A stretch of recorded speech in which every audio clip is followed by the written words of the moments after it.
ராஜேஷ், நீங்கள் குறிப்பிட்டது போல 50 வருஷமா அந்த மேகதாது அணை விஷயம் நடந்து வந்துட்டு இருக்கக்கூடிய சூழல்ல எடப்பாடி பழனிசாமி தமிழக அரசு சரியா வாதிடல, தன்னுடைய உண்மை நிலவரத்தை முன்வைக்கல அப்படின்னு சில குற்றச்சாட்டுகளை முன்வைக்கிறாரு. இப்போ இந்த 4 ஆண்டுகளா அதுக்கு தமிழக அரசும் விளக்கம் அளிச்சிருக்கு. 4 ஆண்டுகளா நாங்கள் சட்டமன்றத்தில் தீர்மானம் நிறைவேற்றதா இருக்கட்டும், இல்ல மனு தாக்கல் செய்யறதா இருக்கட்டும், அந்த காவிரி நீர் மேலாண்மை கூட்டத்தில் பேசுறதா இருக்கட்டும், எல்லா விஷயங்களையும் நாங்கள் செஞ்சுட்டு தான் வரோம்னு விளக்கம் அளிச்சிருக்கக்கூடிய சூழல்ல இதுக்கு முன்னாடி இந்த 4 வருஷத்துக்கு முன்னாடி எதிர்க்கட்சி தலைவர் எடப்பாடி பழனிசாமி முதலமைச்சராக இருந்தபோது அந்த மாதிரியான காலகட்டங்களில் எதிர்க்கட்சி ஆட்சியில் இருந்த காலகட்டங்களில் என்னென்ன விஷயங்கள் இந்த காவிரி மேலாண்மை அந்த மேகதாது அணைக்காக முன்னெடுக்கப்பட்டிருக்கின்றதையும் பார்க்க வேண்டியது இருக்கு இல்லையா?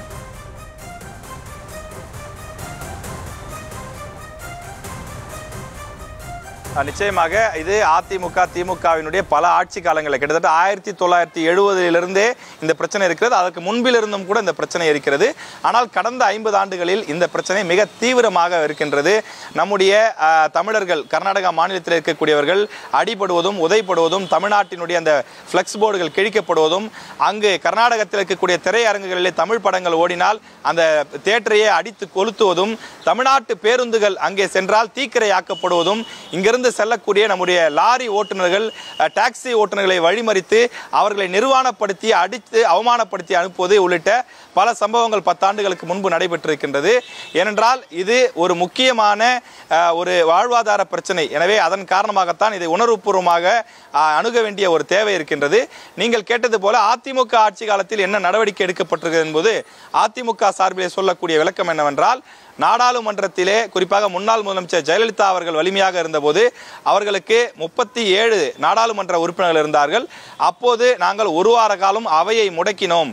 காவிரி மேலாண்மை வாரியத்திலே தமிழ்நாட்டுக்கு உரிய நியாயம் வேண்டும் என்ற அடிப்படையிலே தான் பாராளுமன்றத்திலே அவையை முடக்கி நாங்கள் செயல்பட்டோம், அனைவருடைய கவனத்தை ஈர்த்தோம் என்று சொல்கிறார்கள்.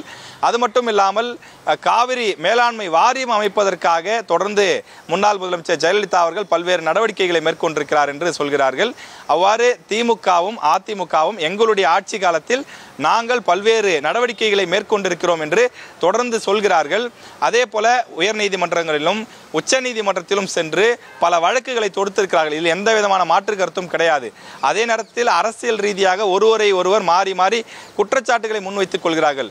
எங்கள் ஆட்சியிலே நாங்கள் தான் உரிமையை மீட்டோம், அவர்கள் ஆட்சியில தான் விட்டு கொடுத்தார்கள் என்று 2 கட்சிகளுமே மாறி மாறி சொல்கிறார்கள்.